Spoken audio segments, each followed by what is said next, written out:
Instituto de Investigación y Difusión de la Danza Mexicana, Asociación Civil, Delegación Hidalgo, presenta.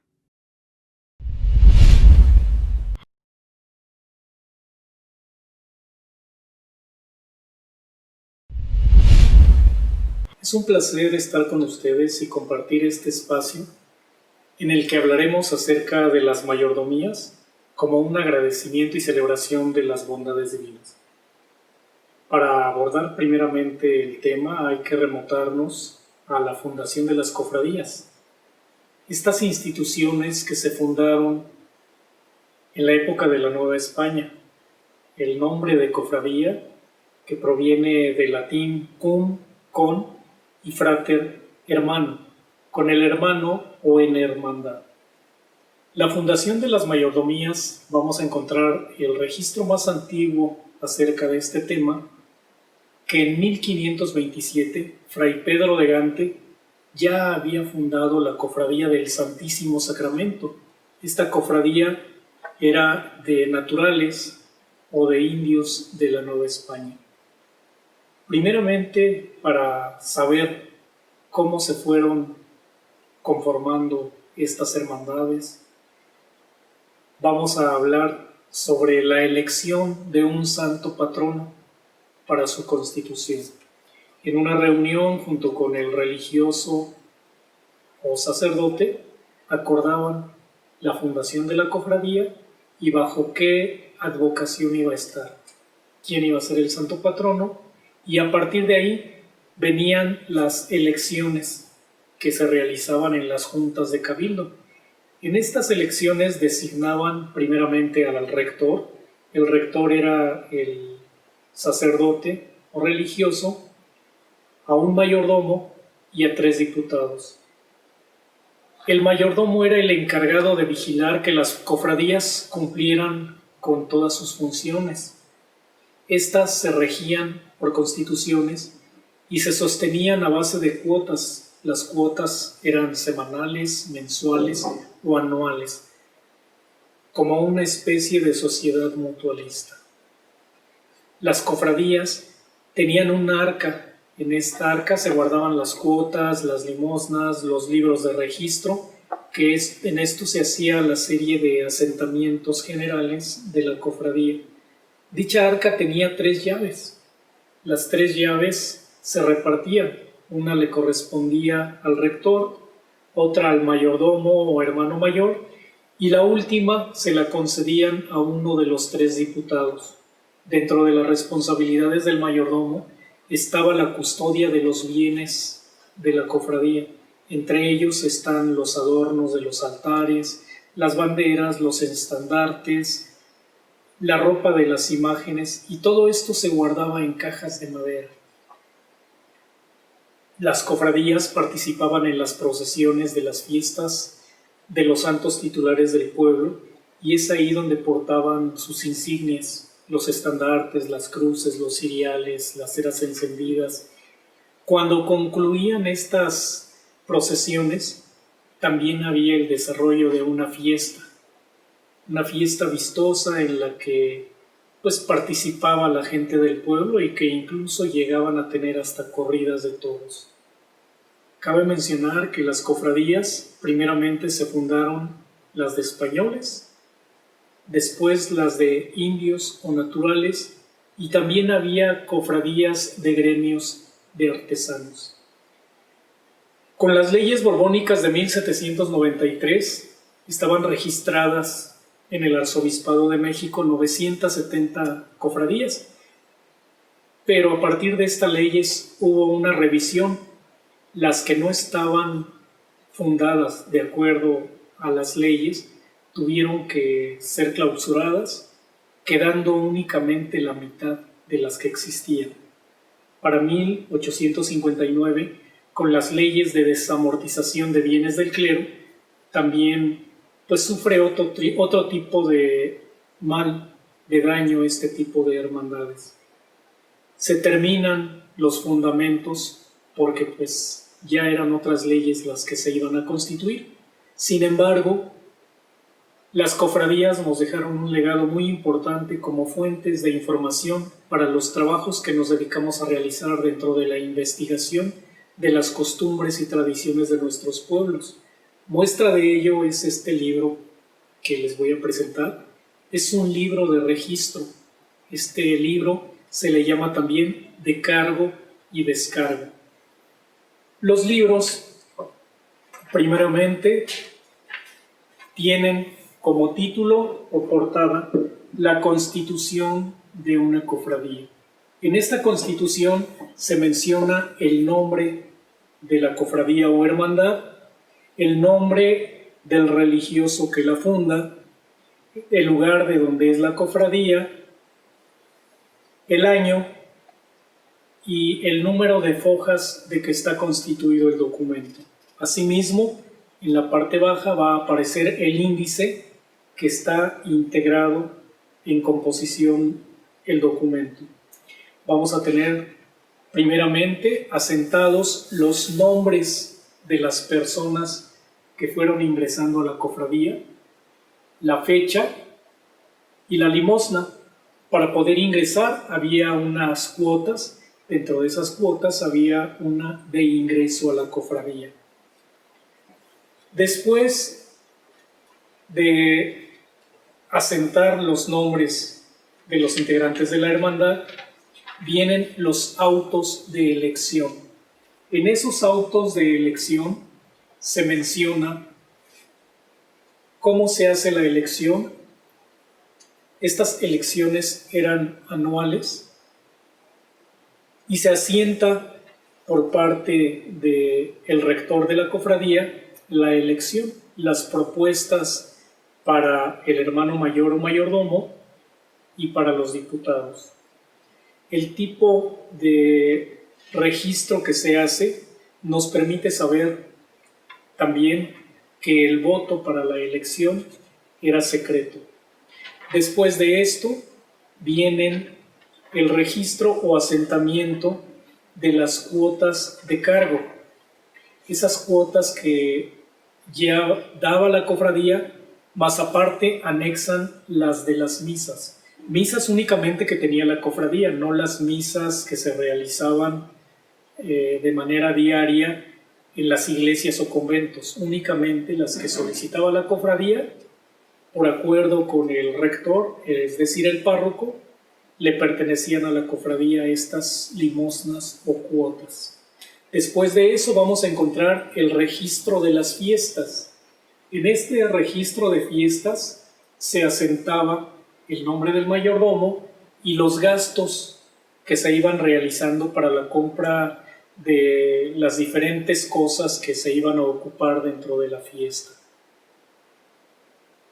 Por último, vamos a encontrar el descargo que se hace de las misas y que fueron ocupadas para las diferentes actividades de esta mayordomía. La entrega de los bienes de la cofradía se asientan también en el documento. Ahí vamos a encontrar las cosas que pertenecen a la imagen, los bienes, tanto insignias, estandartes, ciriales, y algo muy importante que también se llega a mencionar, Tierra de Santos. ¿Por qué Tierra de Santos? Porque encontramos que en las cofradías de los indígenas, ellos llegaban a legar a la imagen del santo patrono cierta tierra, ciertos terrenos o milpas. Entonces el trabajo de esas milpas le correspondía al mayordomo y él entregaba a la cofradía el dinero de la venta de la cosecha, y de ahí se denomina el término Tierra de Santos. Con las leyes de reforma viene el cambio, se tienen que cerrar las mayordomías, son clausuradas porque se menciona que ya no puede ser una asociación o sociedad mutualista. A partir de ahí cambia el sentido espiritual y lleva a los creyentes a fundar lo que ahora conocemos como las mayordomías. Estas mayordomías que a veces pensamos que la mayordomía es una fiesta, sin embargo, platicando con algunas personas de los pueblos que han sido mayordomos, ellos me dieron otro concepto. Ellos consideran que es un cargo para servir a Dios y para servir a su pueblo, que mediante una imagen honran, agradecen y celebran las bondades de Dios para su pueblo. Pensamos que la mayordomía es la fiesta. Sin embargo, la mayordomía son las funciones de un año que tiene a su cargo la persona electa como mayordomo. Estas mayordomías se fundan en base a las constituciones de una cofradía. El mayordomo o el hermano mayor también lo podemos conocer con otros nombres como alférez mayor, carguero, fiestero. Y en relación a los diputados, en los pueblos de nuestro México vamos a encontrar que les dicen fiscales, regidores, topiles, incluso llegan a darles el nombre de lanceros. Los motivos para pedir una mayordomía podemos encontrar diversos. Primeramente, la fe que se le tiene al santo patrono. Posterior, por una manda, por una promesa, algunas veces para obtener cierto prestigio. Y en ocasiones nos encontramos que hasta por motivos políticos se puede solicitar una mayordomía.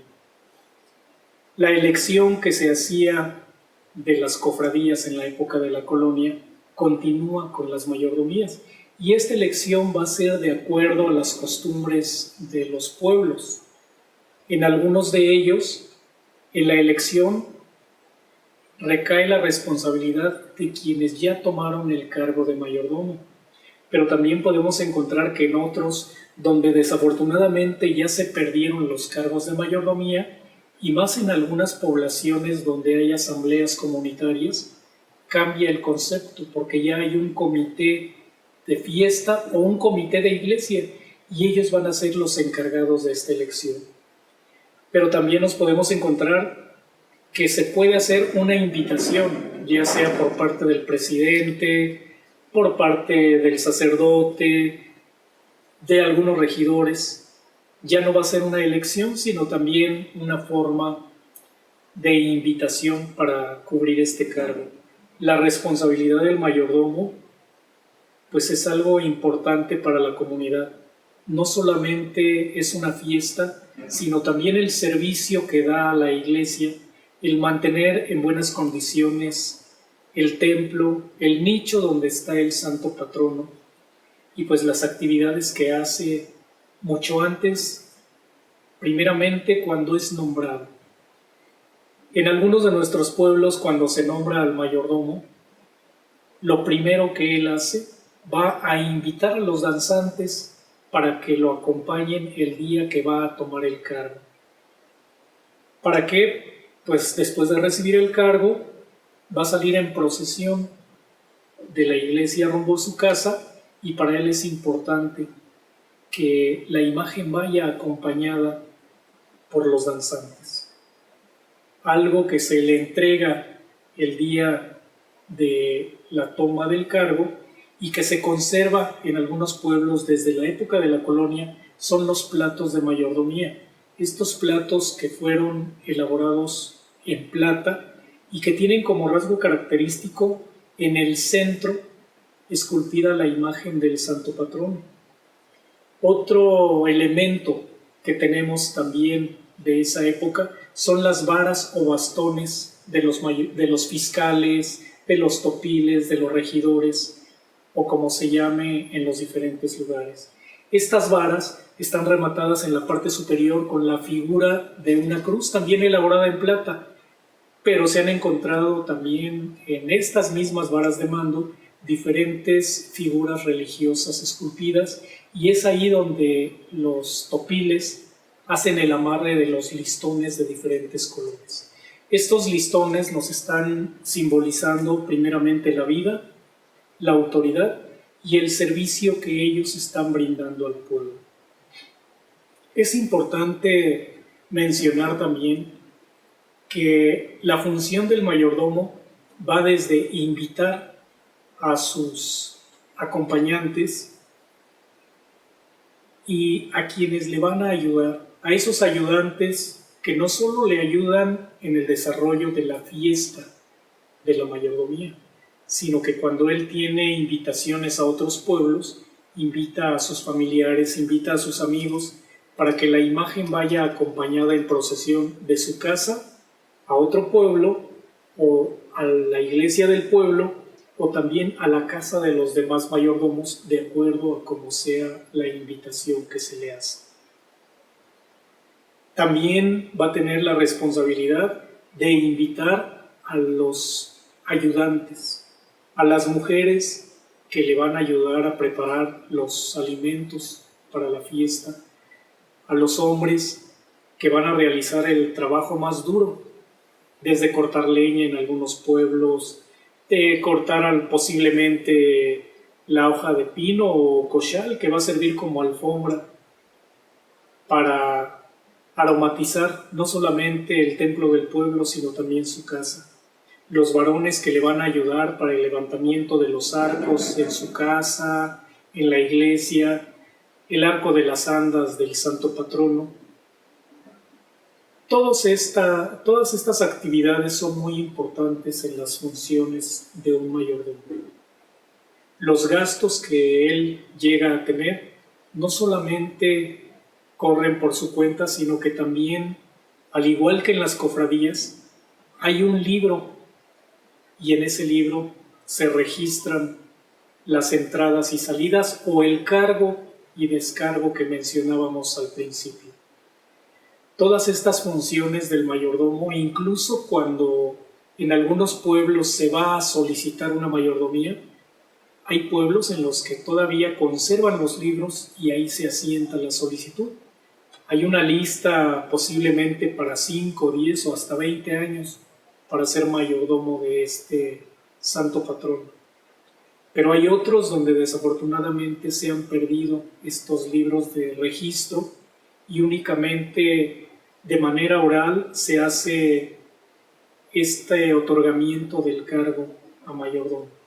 Las fuentes de consulta son muy importantes para nuestros trabajos de investigación y las podemos encontrar en los archivos parroquiales, en los archivos conventuales. Toda esta información es una base fundamental para desarrollar un buen trabajo. Posiblemente algunos pensemos que la mayordomía es la fiesta. Desafortunadamente no es el concepto que tiene la gente de nuestros pueblos. La mayordomía para ellos primeramente es un cargo, es un servicio y son las funciones que se van a desarrollar durante un año, tanto fiscales, mayordomos y sus ayudantes. Las formas de elección, como ya las mencionamos, son diferentes. Las formas de entrega también son diferentes. En las entregas podemos encontrar que hay documentos del siglo XVI, XVII, XVIII, donde se registra el peso de la cera, la entrega de los bienes de la imagen, lo que hablábamos de las tierras de santos. Son tantos los datos que podemos encontrar en estos documentos que es interesante consultarlos. Gracias por su atención y los invito a que cuando tengan la oportunidad entren a un archivo parroquial y conozcan lo que es una fuente de información.